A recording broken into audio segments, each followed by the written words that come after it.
welcome to another video by London Transport Tests, powered by zeropractice.com, your one-stop shop for all your TfL assessment related needs. Today we have another interesting topographical route planning question in front of us. Let's start by reading the instructions. Plot a direct route from Yeo Street E3, which is our green marker right here, to Silk Weaver Way E2, red marker, which is right here near Bishop's Way. We also have an additional instruction that Burdett Road is closed. So basically it is a closed road question, and when you have an additional instruction about a closed road, that means that we have to locate this road and then completely avoid it altogether. We cannot enter this road from any access point whatsoever. So as always, let's start by drawing a straight line between our green marker and red marker. As you know, this straight line helps us to plan our route, and our target is to remain as close to this line as possible, but without breaking any topographical route rules. So let's start. First of all, as you can see, it is very easy to locate Burdett Road. It's right here, A1205. And the trick here is to always remember that the road starts from where the name starts from. So for example, this area right here, if we can just isolate it for the moment to make it very clear that this is the start of Burdett Road, right? And it's not just ending here, it ends where the name of the road ends all the way until this point. So excuse my line, it should look something like this. And then again, this is the other side of the boundary, so let's mark this as well. I'm doing this, you do not need to necessarily do this, you can just do it in your mind. Be mindful about the boundary, starting point and ending point of the road which is closed. That's all. So here I'm doing it so that you can see it more clearly what exactly I'm talking about. So basically, even if we want to, like for example, I can clearly see that if we can get onto B140, then we can take a shortcut and get here, but which is absolutely in our favor. But since Burdett Road is closed, so no matter which street or road is connected with it, we cannot enter this road because it is closed. So we have isolated the closed road and we know that we cannot enter into this road. So now we can begin our planning. So from here, I believe we can get on to B40. Taking a right turn would be a good choice because we want to avoid this area altogether. Here I can see that we have this street which is going straight. We can use this street to get onto this road, because once we are on this orange road, then we are exactly away from the closed road and we can take a turn from there and go up. So our target has been to come closer to this line, and here exactly we are intersecting it. From here we can still continue our journey onwards and come on to the Roman road.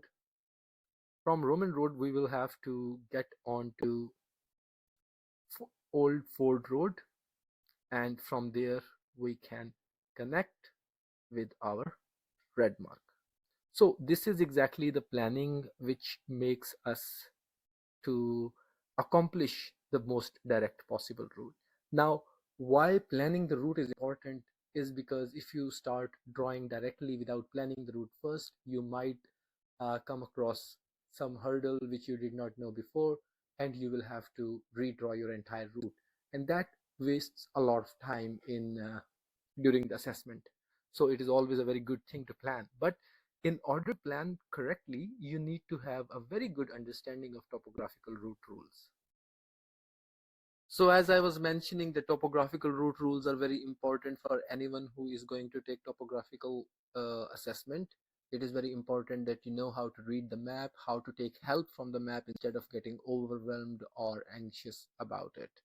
So there are actually total 13 topographical route rules, and then there are special routes as well, like tunnels or closed roads. We are considering one question right now for closed roads. So this is exactly how you get to know about closed road. It gives you additional instruction that with the road name, whatever the name of that road is, and it's closed. Other than that, we also need to be familiar with what two-way road means, and you know that in order to travel on a two-way road, street or orange road, you will always have to keep left. What does red color in an arrow, red colored arrow in a road means? It means one way. Similarly, there are some things which you can pass through, like railway lines. We will see that in example just now when we will be drawing the route. And then there are some no access rules, like for example dead end or restricted access or pedestrian zone. What do they mean? Why we cannot enter restricted access or pedestrian zone? Similarly, advanced rules which are a little bit more complicated, like central reservation, where does it start, where does it end, when can you cross a central reservation, in which instances, and when you cannot, unmarked one ways, flyover roundabouts. So the point is that if you are going to take this assessment, it is of foundational importance that you know about topographical route rules. And in one-on-one training lessons at sirupractice.com, our experienced instructors teaches you exactly this. They equip you so that you can draw any route in between a green marker and a red marker inside London City. So that is exactly what we aim for, and we have helped thousands of students to get 90%, 95%, up to 100% marks in their topographical assessment. So now that we have completed our planning and we also developed an understanding that why topographical route rules are very important, now let's start drawing the route. So as always, press the draw button, zoom in on your green marker as much as you can so that you can see everything much more clearly. Because the overall idea is that you need to zoom in, zoom out to see exactly the whole picture. But when you're drawing, you should be zooming in so that you can draw very straight and clear lines, right? So, and because we have already completed our planning, so we know exactly what we want to do. So we start by zooming in. Here we can see that we are on the Yeo Street, very difficult name to pronounce. So we will continue here, keeping left because it is a two-way street. It is very, very important to keep left at all times. And from here we know that we want to cross the road, get onto the left-hand side of the road so that we can continue our journey on B140. From here we know that we can enter from this road. So keeping left, continue. And here this black line is not a dead end, it's exactly what you're thinking it is a railway line. So railway lines are always overhead or underground, so in any situation we can cross. Now if you do not zoom in, there is a fine chance that you might miss this very small arrow and decide to go in this direction to get onto the road. But if you're zooming in at all times while drawing, you can see everything much more clearly, and it would make sense that in no situation can we turn like this because it is a one-way road. Regardless of that, we just want to go straight onto the Campbell Road, which is a street, and from here we can take a left turn. So this is again a railway line, we can easily cross it. Similarly, everything on the map, it has a meaning, and the list of topographical route rules which I showed you, those are the most important ones. Those are the ones which you will have to deal while drawing a route. But there are other things on the map as well, and everything has a specific meaning. So for example, this black circle right here, it's not a roundabout or something like that, it's just simply an underground railway station or a subway station. For example, this area right here, it indicates some sort of a building, and this brown color indicates soil or ground. The important point is that if you know that white color are streets, yellow colored are roads, and orange colors are orange roads. We also have motorways in blue color, but they are not part of topographical assessment. So basically what I'm trying to say is that these are the three colors where you can drive, right? If it is a street, if it is a road, or if it is an orange road. But sometimes you would see there are footbridges as well, and they are also in white color, but they're not as wide as a street, they are much more thinner. So that's how you know it's a footbridge and you cannot drive on it, but you can cross it, right? Because it is always overhead. So here, as you can see, according to the condition implemented upon us in this question, that this road is closed, we cannot touch upon it. So exactly what we have done, instead of taking this shorter route, we found an alternative which is still very good, and we have avoided A1205. Now we will continue our journey. Always make sure that when you're taking a turn, if it is a right hand side turn, you have to cross the road and come on to the left hand side of the road you want to drive along.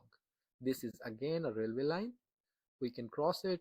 So keeping left is very important, and if you have been watching these videos regularly, you would know by now that how you can draw the lines very accurately by drawing on top of the letters or on base of the letters, depending upon the direction in which you're going.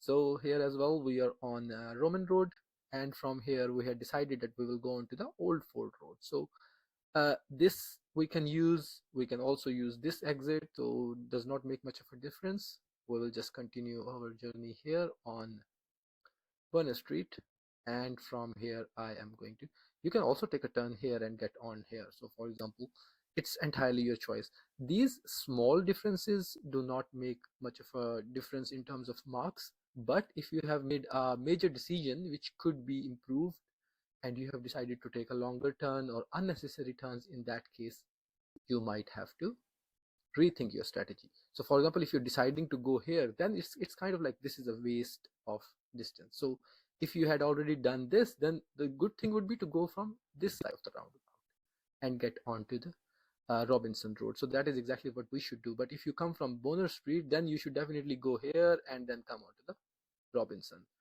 So regardless of that, we will just get out here. So this was exactly why I was explaining that the turns you take, they should be limited, and there should always be a good reason why you want to do this. There should be a strategy behind it, that okay, taking this turn will actually take me closer to the road where I want to go next.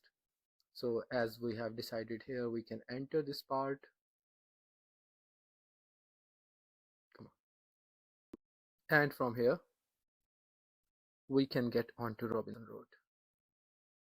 Straightforward, no problem at all. We will cross the road to keep left, go up, continue, continue, and finally we will connect our red marker with our line.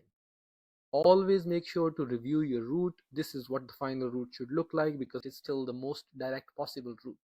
They write the line plot a direct route, but I always say plot the most direct possible route without breaking any of the topographical route rules. And since you now know about those topographical rules, so that means you know exactly which one is one way, where is it a railway line, where is it a dead end.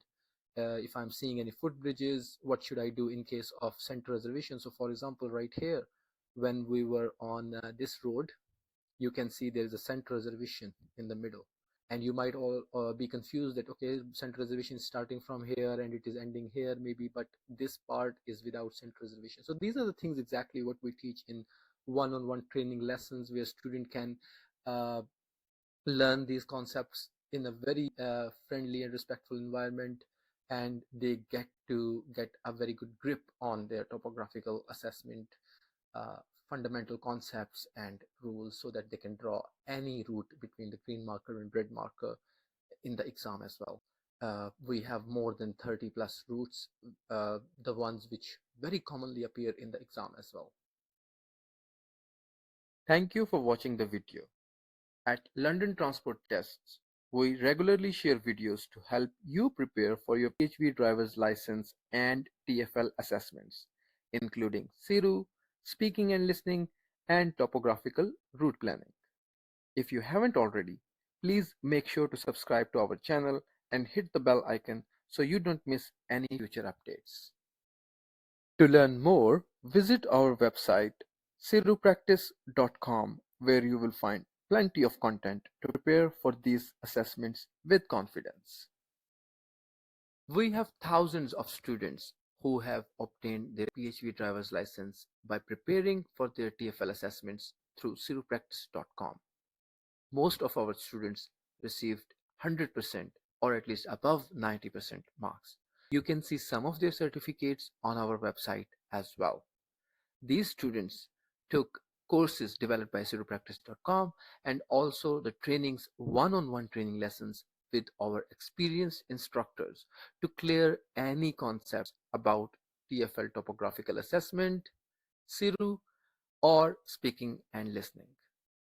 Don't just take our word for it. If you visit London Transport Tests on Facebook, you will find 100% recommended for more than 100 of our students. So all of these reviews are from the students who have taken one-on-one training lesson with our experienced instructors and have managed to get their PHV driver's license with ease and confidence. Because at sirupractice.com, what we do is to train our students in such a way that they can easily pass TfL Topographical Route Planning Assessment, CIRU assessment, as well as speaking and listening. So please like this and keep following the updates. If you still have any questions, you can reach out to us on the number given on your screen through WhatsApp, or you can call us on 020-3965-7202. You can also visit our website cirupractice.com to get more information on the courses that we provide and to get in touch to book lessons. Thank you.